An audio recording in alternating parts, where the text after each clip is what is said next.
Hello students, welcome to all of you in BDS Public School and Academy Badesara. Students, आज हम पढ़ रहे हैं बहुत ही इम्पोर्टेंट टॉपिक है जो कि 10th क्लास के लिए भी बहुत ही इम्पोर्टेंट है और अदर क्लासेस के लिए भी। मेलेबिलिटी, डक्टिलिटी एंड ब्रिटलनेस, हम ये टर्म्स पढ़ने वाले हैं आज। तो what do mean by malleability? The property which allow the metals to be hammered or bitten into thin sheet without breaking is called malleability। ये मेटल्स की प्रॉपर्टी होती है जिसको मेटल्स को हथौड़े से पीट पीट कर पतली चादर बनाना, थिन शीट में कन्वर्ट करना विदाउट ब्रेकिंग, और वो बीच में से टूटे नहीं, इज कॉल्ड malleability। मेटल्स की प्रॉपर्टी जिसको हैमरिंग, ऑन हैमरिंग, हथौड़े से पीट पीट कर पतली चादर बनाना विदाउट ब्रेकिंग, ताकि बीच में वो टूटे ना, पतली पतली चादर बन सकती हैं। तो मेटल्स की प्रॉपर्टी होती है मेलेबिलिटी, तो उसको क्या बोलेंगे हम? Malleability. And what do mean by ductility? The property which allow the metals to be drawn or stretched into thin wire without breaking is called ductility. ये मेटल्स की प्रॉपर्टी होती है जिसको हथौड़े से पीट पीट कर या लंबी तार बना सकते हैं, ऑन हैमरिंग, या फिर स्ट्रेच्ड जिसको पतली तारों में खींचा जा सकता है। तो property allow the metals to be drawn or stretched into thin wire, metals की वो प्रॉपर्टी जिसको हथौड़े से पीट पीट कर लंबी तार बनाना, उसको क्या बोलेंगे? डक्टिलिटी।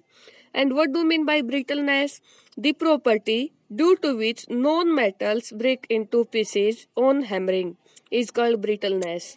ये नॉन मेटल की प्रॉपर्टी होती है, मेटल्स की नहीं, नॉन मेटल्स की वो प्रॉपर्टी जिसको जब हथौड़े से पीटते हैं तो वो छोटे टुकड़ों में बट जाती है, वो टूट जाती है छोटे टुकड़ों में।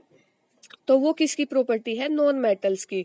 और उसी प्रॉपर्टी को क्या बोलेंगे? ब्रिटलनेस। जब आप नॉन मेटल्स को हैमर करोगे, हथौड़े से पीटोगे, तो वो छोटे छोटे टुकड़ों में टूट जाएगी। जैसे पेंसिल का लिड होता है हमारा, ये नॉन मेटल होती है ग्रेफाइट। अगर आप इसको हथौड़े से पीटोगे, क्या आप इसकी चादर और लंबी वायर बना सकते हो?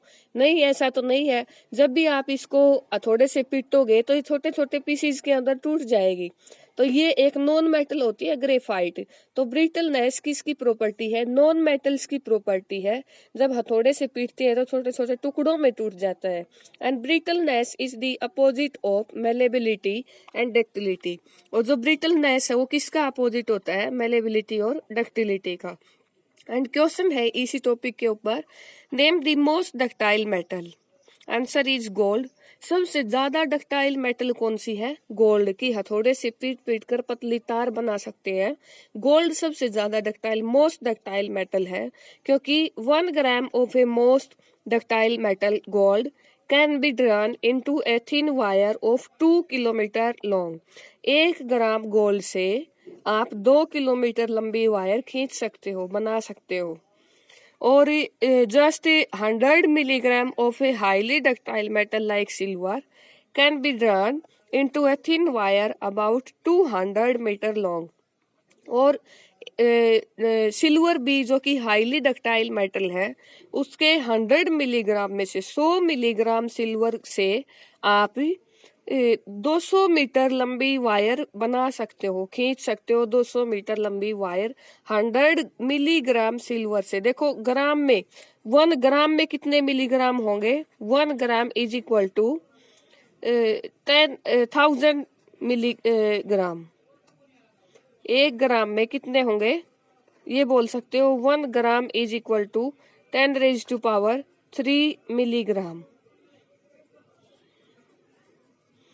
तो 1 ग्राम 100 मिलीग्राम से, 100 मिलीग्राम तो बहुत ही ज्यादा छोटा होगा, क्योंकि 1 मिलीग्राम, अगर आप ये ऐसे लिखो 1 milligram is equal to 10⁻³ gram. 1 milligram में भी क्या है?